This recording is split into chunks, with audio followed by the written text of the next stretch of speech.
ஒருத்தன் வந்து உண்மையை பேசுகிறான் அப்படின்னா அவனுக்கு 1002 பிரச்சனை வரதான் செய்யும். ஒருத்தன் நல்லவனா இருக்கணும்னு நினச்சாலும் அவனுக்கு 1002 பிரச்சனை வரதான் செய்யும். இது ஒரு ஒரு ஒரு வாயில்லாதவனுக்கு ஒரு சாதாரண ஒரு விஷயம்னு வச்சுங்களேன். ஒரு வாயில்லாத ஜீவனுக்கு சோறு போகிறான்னு வச்சுங்களேன். அவனுக்கு ஒருத்தன் 2 பேரும் ஆதரவு கொடுப்பான். பாக்கி 10 பேரும் நீ ஏன் இங்கே சோறு வைக்கிற, அது கடிக்குது, கடிக்காமல் இருந்தாலும் கடிக்குது, இங்கே வைக்காத அங்கே வைக்காதம்மா. இது நான் பட்டுக்கிட்டு இருக்கேன். ஸோ இயல்பு வாழ்க்கையில் வந்து நல்லவனாக இருந்தால் பைத்தியக்கார பட்டம் கட்டுவானுங்க, ரொம்ப நல்லவனாக இருந்தால் கெட்ட பேர் கட்டுவானுங்க. ஸோ வந்து இதெல்லாம் வந்து இயல்பு தான். ஸோ விஜய் சார் வந்து எலெக்ஷனுக்கு வராரு. ஸோ அவங்க ஒய்ஃப் வந்து அவர் நிறைய தடங்கள் தாண்டி வந்துக்கிட்டு இருக்காரு. இதெல்லாம் தாண்டி வந்தும் ஒன்றும் பண்ண முடியலன்னா அவர் ஃபேமிலிக்குள்ளே பிரச்சனையை பண்ணி மன உளைச்சலுக்கு அவரை மைண்டு வந்து அப்செட் பண்ணுறதுக்கு என்னென்னமோ ஏற்பாடு நடக்குது. ஸோ அப்படியே நடந்தாலும் அவங்க ஃபேமிலிக்குள்ளே பிரச்சனை. Sir Annamalai sir, BJP Annamalai sir செம்ம. அவங்க சொன்ன வார்த்தைகள் சூப்பர்.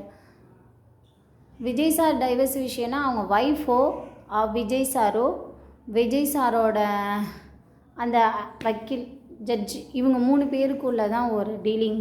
பட் வந்து இதில் வந்து நம்மெல்லாம் பேசக்கூடாதுங்கிறது உண்மையான ஒரு விஷயம்.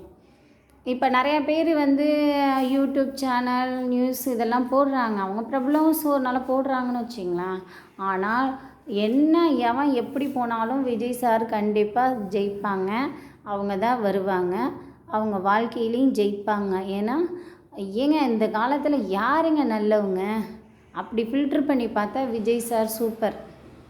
என்ன கேட்டால் நான் வந்து அவரை கண்ணால் பார்க்கல, சினிமாவில் பேட்டியில் இதில் தான் பார்க்குறேன். அவரோட பேச்சு, அவரோட இது யாருமே நல்லவங்க இங்கே உலகத்தில் எல்லோரும் நல்லவங்கன்னு சொல்ல முடியுமா? இப்போ ஆட்சி நடத்துகிறவங்க நல்லவங்களா, அவங்கள சுற்றி உள்ளவங்க நல்லவங்களா?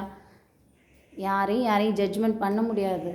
அவர் வந்து அவங்க ஃபேமிலிக்குள்ளே ஒரு லவ் பண்ணுற பையன் ஒரு 2 வாட்டி அடித்து ஃபோன் எடுக்கலன்னா நம்ம தப்பாக தான் நினைக்கிறோம். என்னடா பண்ணுற, ஏதுடா பண்ணுற, ஏன்டா எடுக்கலை, பேசாதடா, போவாதடா, வராதடா, சரிங்களா?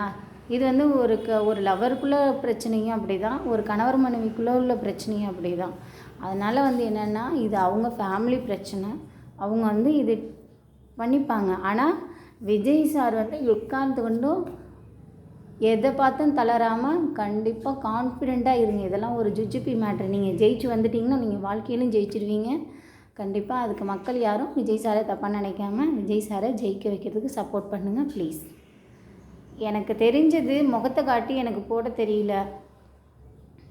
நான் எப்போதுமே ஃபைல் ஜீவனை வச்சு தான் வீடியோ போடுவேனா. ஸோ அதனால் அவங்கள வீடியோ வச்சு என்னோடய பீச். சரி, ஓகே, நன்றி. நான் அதாவது தவறாக பேசியிருந்தா சாரி. தேங்க்யூ.